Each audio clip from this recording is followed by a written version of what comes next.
A minha proposta hoje é oferecer uma reflexão sobre a ideia de participação estudantil.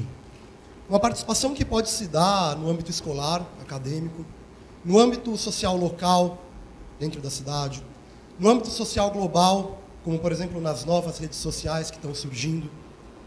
A gente fala muito em como incentivar a participação estudantil, em como transformar o jovem em um sujeito ativo, um sujeito capaz de interagir nessas diversas instâncias. A gente discute dentro da escola qual é o papel do educador na formação desse jovem.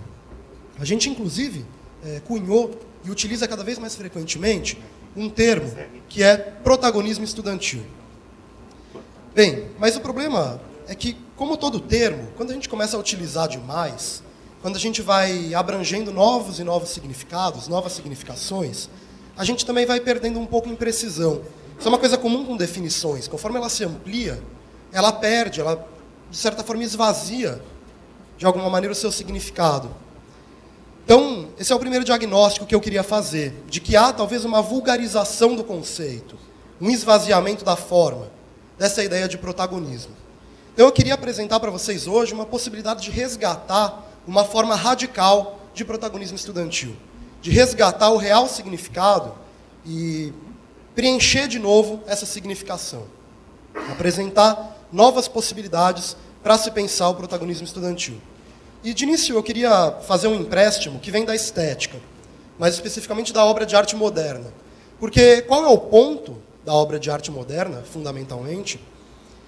Ela é uma forma que ela não é limitada. Ela é uma forma que ela tematiza a si própria. É uma forma que se coloca em constituição, que tematiza a sua própria formação. Isso a gente pode observar na composição dodecafônica de Schoenberg, por exemplo, ou no Mictório de Duchamp, que coloca para a gente, finalmente, aquela pergunta fundamental, o que é a arte? Ou então, principalmente, no protagonista brechtiano, que, interrompendo a ação da cena, se dirige para o espectador e pergunta, e oferece uma reflexão sobre o texto que está sendo apresentado ali.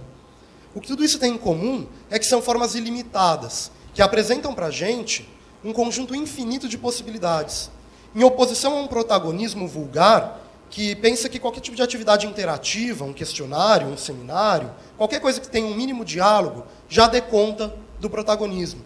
Quer dizer, na verdade, esse protagonismo vulgar ele é um jogo de aparências. Ele é um jogo que já tem regras pré-definidas. Na verdade, a gente já sabe os resultados. É um jogo que o aluno pode jogar, mas que tem um conjunto finito de resultados já conhecidos. O modelo que eu quero apresentar, então, emprestado da estética, é um modelo que torne a forma protagonismo uma forma infinita. Uma forma capaz de trazer para si própria suas próprias regras de composição. Bem, eu tive uma experiência prática, eu pude ter a oportunidade de experienciar isso. Quando eu trabalhei aqui, fui convidado por um professor do colégio para integrar a equipe de cultura, e dentro de uma série de projetos inovadores, estava um projeto que lidava diretamente com os alunos, fora do espaço curricular, é verdade, mas com o objetivo de incentivar justamente a participação. A gente enxergava nesses alunos uma possibilidade, um potencial de interação muito grande. Então, é inclusive uma pena que eles não estejam aqui, porque eles seriam as pessoas ideais para falar para vocês dessa história. Mas eu vou tentar, na minha condição de auxiliar desse processo, apresentar para vocês essa experiência.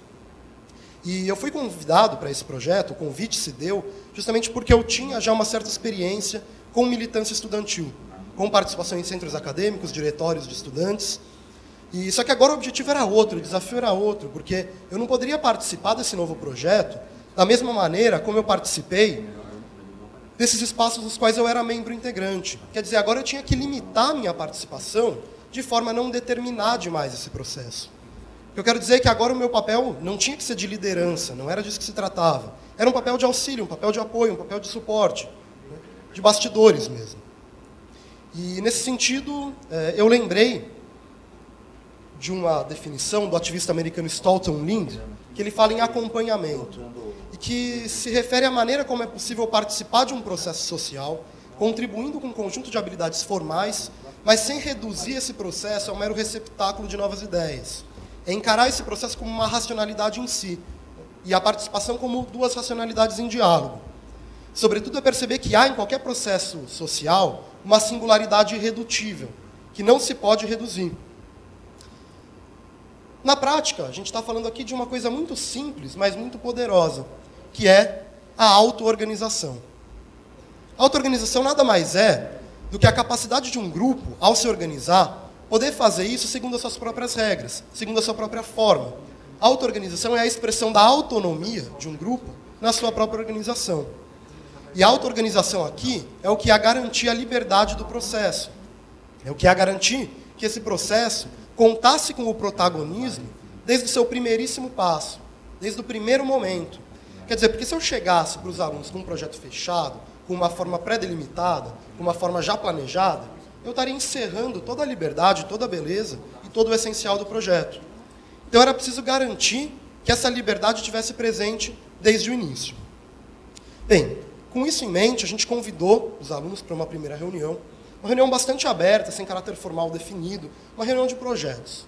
Vários deles vieram muitos alunos bastante animados com as perspectivas, e apresentaram, ali naquela reunião, uma diversidade muito grande de perspectivas, de projetos, de intenções, de aspirações. A questão agora era como encontrar uma forma de organização que fosse capaz de dar conta de toda essa diversidade. E aí que eu apresentei para eles a proposta do Grêmio Estudantil. Por que a proposta do Grêmio Estudantil?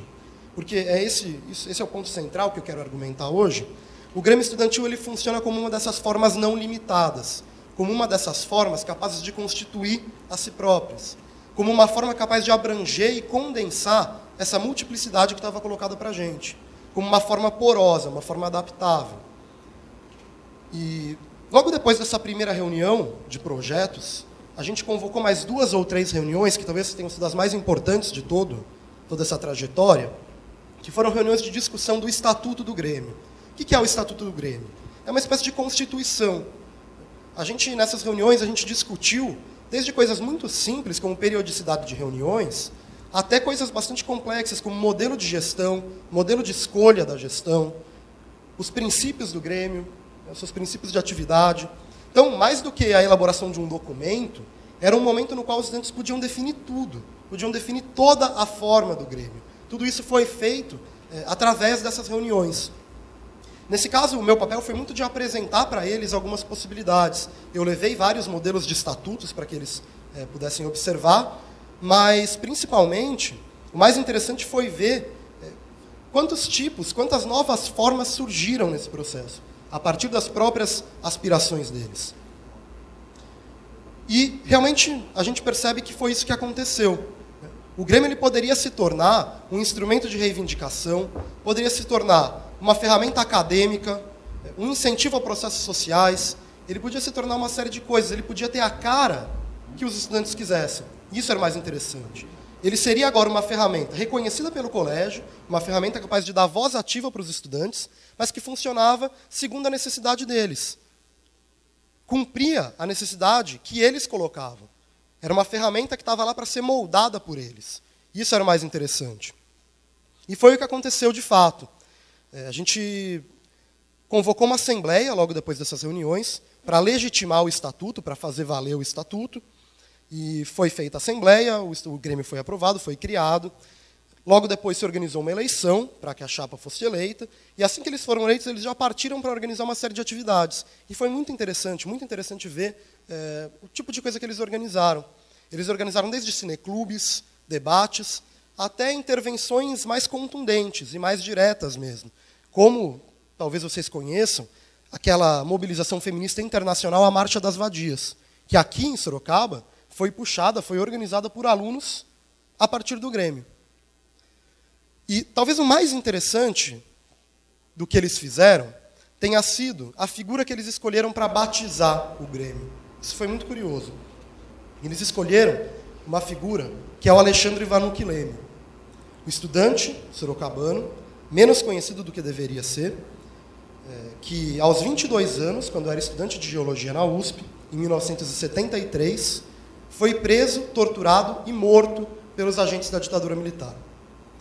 O Alexandre ele é importante, e era importante nesse caso, porque ele resgatava, ao mesmo tempo, uma memória de resistência da cidade e uma perspectiva nacional, uma esperança nacional de um país mais democrático.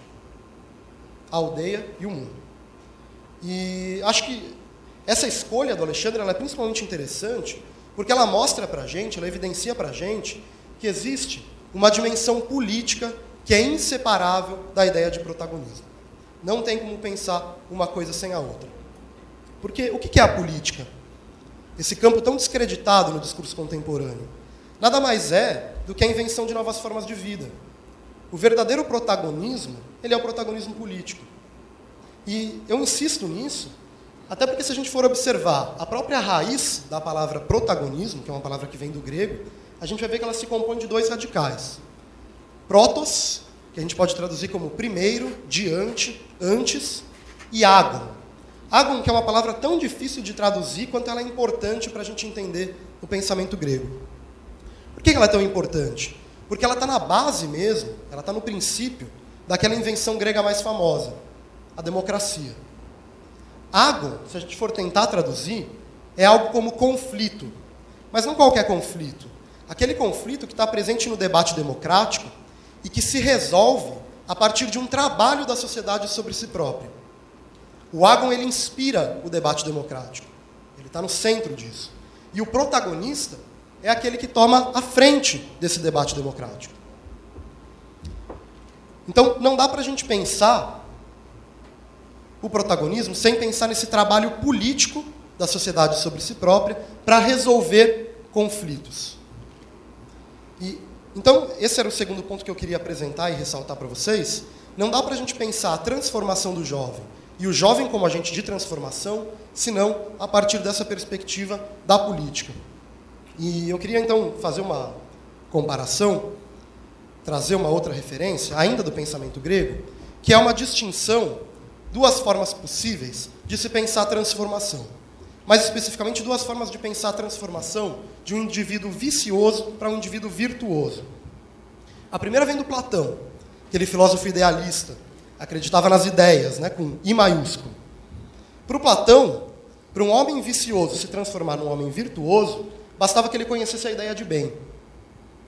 Uma vez que ele tivesse vislumbrado a ideia do bem, a ideia das coisas boas, automaticamente ele agiria virtuosamente. Portanto, é o que eu gosto de chamar de uma lógica da iluminação. Ele vislumbra aquilo, automaticamente ele age corretamente. Por isso, inclusive, que a ideia da luz do sol é tão presente na filosofia do Platão. Ele tem uma lógica da iluminação.